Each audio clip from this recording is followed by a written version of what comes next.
चलिए एक और बड़ी खबर। उत्तर प्रदेश चुनाव पर अब सियासी बयानबाजी शुरू हो गई। बड़ी खबर बता दें आपको, योगी आदित्यनाथ ने बड़ा बयान दिया है। मुख्यमंत्री योगी आदित्यनाथ ने कहा है कि बीजेपी 300 से ज्यादा सीटें जीतेगी विधानसभा चुनाव में। योगी आदित्यनाथ ने यह भी कहा है कि उन्हें ओवैसी का चैलेंज स्वीकार है। बता दें आपको, ओवैसी ने यह कहा था कि योगी आदित्यनाथ को 2022 में सीएम नहीं बनने देंगे, लेकिन यह बयान अब मुख्यमंत्री योगी आदित्यनाथ की तरफ से आया है। उन्होंने कहा है कि उन्हें चैलेंज स्वीकार है और यह बयान उन्होंने जो लोकल बॉडी इलेक्शन में जीत हासिल की है, बीजेपी ने 75 में से 67 सीटें, उसके बाद दिया है। यानी कि अब चुनावी बयानबाजी शुरू हो चुकी है। ओवैसी का चैलेंज मुख्यमंत्री योगी आदित्यनाथ को न सिर्फ स्वीकार है, उन्होंने यह भी दावा कर दिया कि अगले विधानसभा चुनाव में बीजेपी 300 सीटें जीत कर आएगी। तो यूपी में अगले साल विधानसभा का चुनाव है और उससे पहले पूरे पार्टी जोर लगा रही है और योगी आदित्यनाथ ने बड़ा बयान दिया। उन्होंने कहा है कि न सिर्फ बीजेपी 300 सीटें जीतेगी, बल्कि उन्हें ओवैसी का चैलेंज भी मंजूर है। ओवैसी की पार्टी भी उत्तर प्रदेश चुनाव में तकरीबन 100 सीटों पर लड़ने की बात कर रही है। आइए आपको सुनाते हैं क्या बयान आया। ओवैसी जी देश के बड़े नेता हैं और देश के अंदर प्रचार में जाते हैं, उनका अपना एक जनाधार है। अगर उन्होंने भारतीय जनता पार्टी को चैलेंज किया तो भारतीय जनता पार्टी का कार्यकर्ता उनके चैलेंज को स्वीकार करता है। भारतीय जनता पार्टी की सरकार बनेगी, कोई संदेह नहीं होना चाहिए। 17 में कांग्रेस और सपा का गठबंधन, 2019 में भी एक गठबंधन हुआ था। बड़ी बड़ी बातें की जा रही थी, जनता सबको देख चुकी है।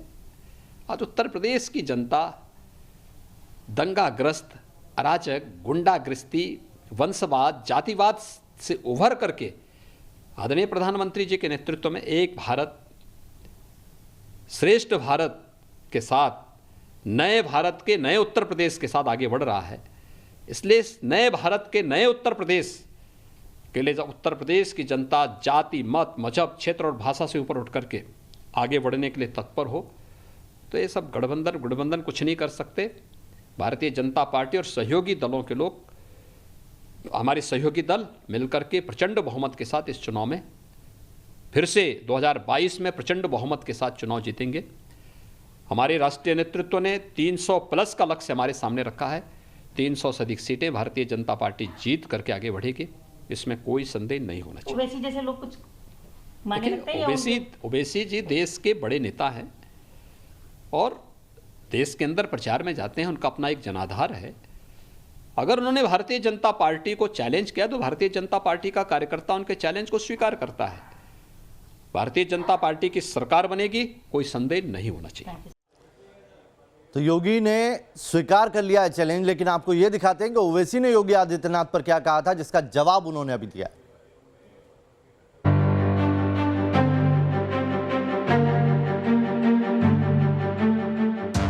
2022 में यूपी की सत्ता किसे मिलेगी, ये यूपी की जनता तय करेगी। लेकिन यूपी का चुनावी रण शुरू होने से पहले एआईएमआईएम के नेता अजदुद्दीन ओवैसी बड़ी बड़ी डींगे हाँक रहे हैं।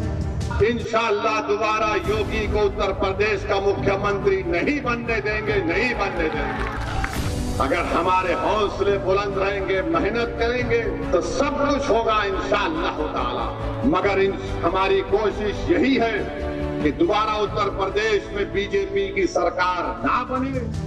ओवैसी यूपी में योगी को रोकने का दम भर रहे, तो उनकी ही पार्टी के नेता असीम वकार मुस्लिम कार्ड खेल रहे हैं। हर आदमी अपने कौम की बात करता है, अपने लोगों की बात करता है, मैं भी वही कर रहा हूं। मैंने अगर ये बात कह दी कि अगर 5%, 6%, 7%, 8%, 12% वाले लोग डिप्टी सीएम और सीएम बन सकते हैं, मुख्यमंत्री बन सकते हैं, सरकार में 4-4 बार मुख्यमंत्री बन सकते हैं, तो 20% की आबादी लेकर उत्तर प्रदेश में मुसलमान मुख्यमंत्री क्यों नहीं बन सकता, डिप्टी सीएम क्यों नहीं बन सकता?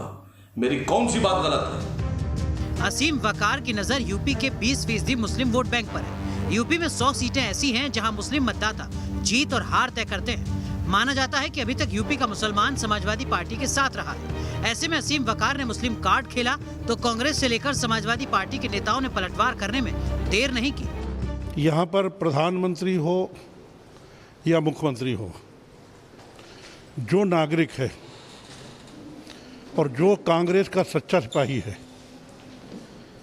जाति धर्म से मतलब नहीं, हिंदू है, मुसलमान है, उसमें मुसलमान भी शामिल है, हर किसी को अपनी दावेदारी पेश करना का अधिकार है। असदुद्दीन ओवैसी जी, आपके चेहरे पर आदरणीय योगी जी की जो एक धमक है, हैदराबाद में जो दहाड़ उनकी है, वो साफ देखने को मिल रही है आपके इस बयान में कि हम योगी जी को मुख्यमंत्री नहीं बनने देंगे इंशाअल्लाह। तो ये इंशाअल्लाह आपका उससे मैच खाता है जो भारत तेरे टुकड़े होंगे इंशाअल्लाह इंशाअल्लाह। AIMIM मुसलमानों के बहाने यूपी में अपनी सियासी पैठ बनाना चाहती है। ऐसे में यूपी का मुसलमान ओवैसी पर कितना भरोसा करता है, ये तो आने वाला वक्त ही बताएगा। यूपी 2022 का चुनाव बहुत ही अलग होने वाला है। कम से कम ये तस्वीर अभी से ही साफ नजर आने लगी है। AIMIM कहती है कि अगर मुसलमानों की उत्तर प्रदेश में संख्या भारी है तो फिर उन्हें हिस्सेदारी में क्यों नहीं जगह मिलती, क्यों नहीं कोई पार्टी उन्हें मुख्यमंत्री या उप मुख्यमंत्री बनाती है। ऐसे में मुसलमान कार्ड अभी से ही 2022 के लिए रंग दिखाने लगा है। वीडियो जर्नलिस्ट सैफुल के साथ आलोक पांडे, न्यूज़ नेशन, लखनऊ। चलिए बड़ी खबर बता दें, यूपी जिला पंचायत अध्यक्ष चुनाव में बीजेपी की बड़ी जीत हुई है। 75 जिला पंचायत अध्यक्ष में से 67 पर बीजेपी ने जीत हासिल की है। वहीं समाजवादी पार्टी की बात करें तो समाजवादी पार्टी महज 5 सीटों पर जीत हासिल कर पाई है। बीजेपी की जीत पर पीएम मोदी ने ट्वीट किया है और जीत का श्रेय योगी जी की नीतियों को जाता है। ये प्रधानमंत्री नरेंद्र मोदी ने कहा है, शानदार विजय जनता का आशीर्वाद है। बीजेपी की जीत पर योगी आदित्यनाथ ने ट्वीट करते हुए प्रधानमंत्री मोदी की लोक कल्याणकारी नीति को जीत का श्रेय दिया था, जिस पर अब प्रधानमंत्री ने कहा है कि ये जनता का आशीर्वाद। तो उत्तर प्रदेश जिला पंचायत अध्यक्ष चुनाव में बीजेपी ने अब तक के सारे रिकॉर्ड तोड़ दिए हैं। बीजेपी ने 75 सीटों में से 67 पर जीत दर्ज की, जबकि समाजवादी पार्टी मैनपुरी की सीट भी नहीं बचा सकी। ये जीत का जश्न 2022 का ट्रेलर, विपक्ष की करारी हार है।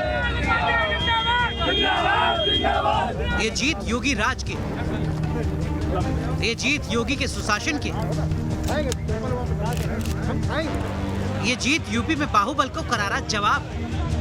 एसपी के गढ़ मैनपुरी हो या फिर कांग्रेस का किला रायबरेली, पंचायत चुनाव में बीजेपी ने सबको ध्वस्त कर दिया और जीत का ऐसा इतिहास लिखा जो इससे पहले यूपी के जिला पंचायत चुनाव में दर्ज नहीं था। यूपी में जिला पंचायत अध्यक्ष के चुनाव में बीजेपी ने अब तक के सारे रिकॉर्ड तोड़ दिए। बीजेपी और उसके सहयोगियों ने 75 में से 67 सीटों पर जीत का परचम लहराया। इस जीत के साथ ही बीजेपी ने एसपी के 63 सीटों के रिकॉर्ड को भी ध्वस्त कर दिया।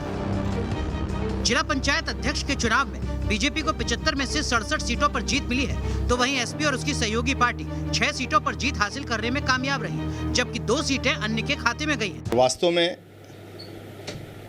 आदरणीय योगी जी की लोकप्रियता, कार्यकर्ताओं की परिश्रम की पराकाष्ठा और जनप्रतिनिधियों का संपूर्ण सहयोग, जिस प्रकार ताकत लगाकर और पूरा संपूर्ण कार्यकर्ताओं ने जिस प्रकार ताकत लगाकर सीट जीत दर्ज किया है, वास्तव में बधाई देना चाहता हूं। और वास्तव में जो जीत हुई, जिला पंचायत अध्यक्ष जो जीते हैं, ये गरीबों की सेवा के लिए हम लोग जीते हैं। यूपी के जिला पंचायत चुनाव में मिली बम्पर जीत पर सीएम योगी ने भी ट्वीट किया। उत्तर प्रदेश में जिला पंचायत अध्यक्ष पद के चुनाव में बीजेपी की ऐतिहासिक विजय आदरणीय प्रधानमंत्री जी की लोक कल्याणकारी नीतियों का प्रतिफल है। ये उत्तर प्रदेश में स्थापित सुशासन के प्रति जन विश्वास का प्रकटीकरण है। सभी प्रदेशवासियों का धन्यवाद एवं विजय की हार्दिक बधाई। भारतीय जनता पार्टी को 67 अध्यक्ष चुने गए हैं उत्तर प्रदेश में और 2 सहयोगी दल से, तो 69 होते हैं। और जो समाजवादी पार्टी चिल्ला के कह रही थी ये सेमीफाइनल है, आज उनका एक प्रकार से जो पर्दाफाश है और जो 350 सीट जीतने की जो दावा है, उसका एक तरह से पोल खुल गई है। जनता भारतीय जनता पार्टी के साथ है और जब भारतीय जनता पार्टी के साथ है तो आने वाला 2022 अवश्य भारतीय जनता पार्टी ही जीतेगी और मुख्यमंत्री हमारे योगी आदित्यनाथ जी बनेंगे। जिला पंचायत चुनाव में वोटिंग के और काउंटिंग के दौरान कई जगहों से विरोध प्रदर्शन और मारपीट की खबरें भी सामने आई। बलिया में भी एसपी और बीजेपी के कार्यकर्ता आपस में भिड़ गए, मारपीट की नौबत भी आ गई। तो प्रयागराज में बीजेपी और एसपी के कार्यकर्ताओं में झड़प हुई, लाठी डंडे चले। हालात को बिगड़ते देख पुलिस ने हल्का बल प्रयोग किया और हालात को काबू में किया। जिला पंचायत के चुनाव में मिली जबरदस्त जीत से बीजेपी उत्साहित है। इसे 2022 विधानसभा चुनाव का ट्रेलर बता रही है, तो वहीं विपक्ष चुनावी नतीजों पर सवाल उठा रहा है। बीजेपी को जिला पंचायत चुनाव में जीत हासिल हो चुकी है, लेकिन असली लड़ाई अभी बाकी है, जब 2022 में विधानसभा चुनाव का मंच सजेगा। लेकिन इसमें दो राय नहीं कि फाइनल से पहले जिला पंचायत चुनाव में बड़ी जीत हासिल करने से बीजेपी कार्यकर्ताओं का उत्साह चरम पर है। T news nation.